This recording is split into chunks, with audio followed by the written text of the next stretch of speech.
بسم اللہ الرحمن الرحیم۔ السلام علیکم۔ تاریخ کی ایک ایسی قوم جنہیں بے شمار نعمتوں اور قدرتی وسائل سے نوازا گیا تھا، آج ہم اس صفحہ ہستی سے مٹ چکی ایک تاریخی قوم اصحاب ایکا کے متعلق جانیں گے۔ موجودہ تبوک کا پرانا نام ایکا تھا۔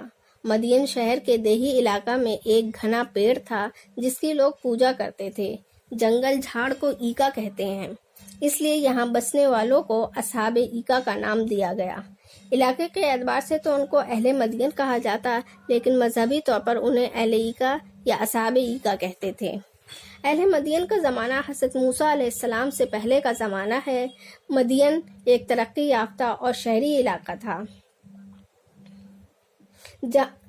جبکہ اصحاب ایکا جہاں رہتے تھے وہ دیہاتی علاقہ تھا جہاں جنگل اور بن آباد تھے۔ اس علاقے میں بہت اچھی آب و ہوا، سرسبز میدان، نہریں اور آبشاروں کی کثرت تھی، جہاں میووں، پھلوں اور خوشبودار پھلوں کی اس قدر باغات اور چمن تھے کہ اگر ایک شخص آبادی سے باہر کھڑا ہو کر نظارہ کرتا تھا تو اس کو یہ معلوم ہوتا کہ نہایت ہی خوبصورت اور شاداب گھنے درختوں کا ایک جھنڈ ہے۔ اس قوم کے لوگ بڑے اور وسیع جنگلات، باغوں اور پھلدار درختوں کے مالک تھے۔ ان کا بنیادی پیشہ تجارت تھا۔ اس قوم کے لوگوں کی زندگی پرسکون تھی اور ساتھ ہی دولت کی فراوانی تھی، لہٰذا اللہ تعالیٰ کی نعمتوں کا شکر ادا کرنے کے بجائے یہ قوم غرور اور غفلت میں ڈوب گئی اور زمین میں خوب فساد پھیلانے لگے۔ یہ لوگ منہ میں رام اور بغل میں چھری رکھتے تھے۔ یہ قوم کفر میں مبتلا تھی اور درختوں کی پوجا کیا کرتے تھے۔ لین دین اور بیوپار میں بھی وہ بے ایمانی کرتے تھے۔ بستی کے لوگ کسانوں اور باہری بیوپاریوں سے جب غلہ خریدتے تو تول میں دھوکہ دے کر زیادہ لے لیتے، اور جب تول کر کوئی سامان دینا ہوتا تو ڈنڈی مار کر بہت کم تولتے۔ ناپنے میں بھی یہی حرکت کرتے۔ ناپ تول، لین دین سب میں بے ایمانی کرتے۔ دبنگ لوگ راستوں میں رکاوٹ کھڑی کر کے تاجروں اور سوداگروں سے جبریہ ٹیکس وصول کرتے۔ منع کرنے پر مار پیٹ کرتے۔ حکمرانوں کا اکثریتی طبقہ بھی رشوت خوری، بے ایمانی اور لوٹ کھسوٹ میں ملوث ہو گیا تھا، اس لیے ناجائز کام کرنے والوں پر کنٹرول نہیں تھا۔ فتنہ فساد، لوٹ مار مچی ہوئی تھی۔ جس کی لاٹھی اس کی بھینس کا زمانہ آ گیا تھا۔ ان حالات میں اللہ تعالیٰ نے حضرت شعیب علیہ السلام کو ان کی طرف پیغمبر بنا کر بھیجا۔ حضرت شعیب عرب کی سرزمین میں بھیجے گئے تیسرے نبی ہیں۔ بچپن سے ہی حضرت شعیب علیہ السلام کی پرورش اس طرح ہوئی تھی کہ وہ اپنے قوم کے نیک اور معزز ترین شخص مانے جاتے تھے۔ آپ انتہائی نیک، شریف اور ذہین انسان تھے۔ نبوت کے عہدے پر فائز ہونے کے بعد حضرت شعیب علیہ السلام نے دعوت توحید کا آغاز کیا اور لوگوں سے خطاب کیا کہ اے میری قوم، ایک اللہ کی عبادت کرو، اس کے علاوہ تمہارا کوئی خدا نہیں۔ سارے ناجائز اور گناہ کے کاموں سے باز رکھنے کی کوشش کی۔ ناپ تول میں بے ایمانی کرنے، ڈنڈی مارنے سے سختی سے روکنے کی کوشش کی۔ اللہ کا خوف دلایا۔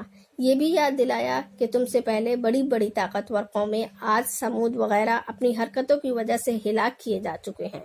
ان کے نشانات ابھی باقی ہیں جن سے تم لوگ واقف ہو۔ اگر باز نہ آئے تو تمہارا بھی یہی انجام ہوگا۔ حضرت شعیب علیہ السلام کی توحید کی دعوت سن کر قوم کے متکبر سردار غضبناک ہو گئے اور جواب دیا، تم تو ہمارے بیچ ایک انسان ہو، بھلا تم پیغمبر کب بنا دیے گئے؟ تم جھوٹ بولتے ہو۔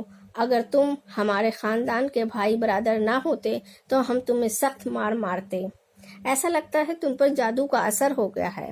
حضرت شعیب علیہ السلام اپنی قوم کی بدعمالیوں پر سخت رنجیدہ رہتے اور انہیں بار بار واضح نصیحت کرتے، لیکن قوم ان کی دعوت کے جواب میں کہتے، اگر واقعی سچے نبی ہو تو جس عذاب سے ہم کو ڈراتے ہو اسے لے آؤ، ہم پر آسمان کا ٹکڑا گرا کر دکھا دو، یعنی ہم پر آسمانی عذاب لا دو۔ مجبور ہو کر حضرت شعیب علیہ السلام نے قوم پر عذاب بھیجنے کی دعا کی، جسے اللہ تعالیٰ نے قبول کر لیا۔ نافرمانی اور سرکشی کے بدلے اللہ نے انہیں دو طرح کے عذاب ان پر نازل کیا، ایک زلزلہ اور دوسرا عذاب آگ کی بارش۔ قوم پر عذاب آتا دیکھ کر حضرت شعیب علیہ السلام اپنے اہل و عیال اور ساتھیوں کو لے کر یہاں سے چل دیے۔ اللہ نے ان لوگوں پر جہنم کا ایک دروازہ کھول دیا۔ عذاب کی شروعات اس طرح ہوئی کہ 7 دنوں تک انہیں سخت امس بھری گرمی اور چلچلاتی دھوپ کا سامنا کرنا پڑا۔ اس کے بعد آسمان پر بادلوں کا بڑا ٹکڑا آ گیا۔ دھوپ اور گرمی کی شدت سے بچنے کے لیے سارے لوگ اس کے سائے تلے جمع ہو گئے۔ سکھ کا سانس لینے لگے۔ چند منٹوں بعد ہی بادلوں سے آگ کے شعلے برسنے لگے۔ زلزلہ بھی آ گیا۔ زمین بھوچال سے لرزنے لگی۔ پھر ایک بہت زور کی چنگھاڑ ہوئی۔ دہشت کے مارے سب کے کلیجے پھٹ گئے۔ مردہ ہو کر ہمیشہ کے لیے زندگی سے محروم ہو گئے۔ اگلی صبح یہ سرکش اور مغرور قوم اوندھے اور جھلسے ہوئے پڑے تھے، اور یہ علاقہ جو کل تک سبز و شاداب تھا جل کر راکھ و تباہ ہو چکا تھا۔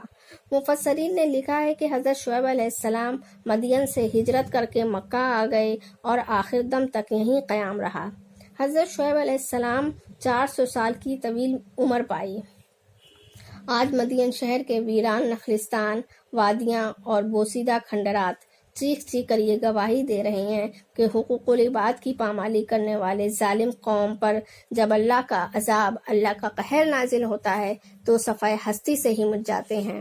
اصحاب ایکا کو اس روئے زمین پر نشان عبرت بنا دیا گیا، جنہوں نے سچے رسول کا انکار کیا اور شرک و کفر اور تجارتی معاملات میں کمی بیشی کر کے اللہ سے بغاوت کی۔ آخر میں دعا ہے کہ اللہ تعالی ہمیں اپنی نافرمانی سے بچائے، آمین۔ تو یہ تھا قصہ اصحاب الایکا کا، جس کا ذکر قرآن مجید کی سورہ اعراف میں آیت نمبر 85 سے 91 تک میں اور سورہ شورى میں آیت نمبر 176 سے 190 تک میں بیان کیا گیا ہے۔ انشاءاللہ ایک نئی ویڈیو میں ایک نئے قصے کے ساتھ پھر ملیں گے۔ تب تک کے لیے اللہ حافظ۔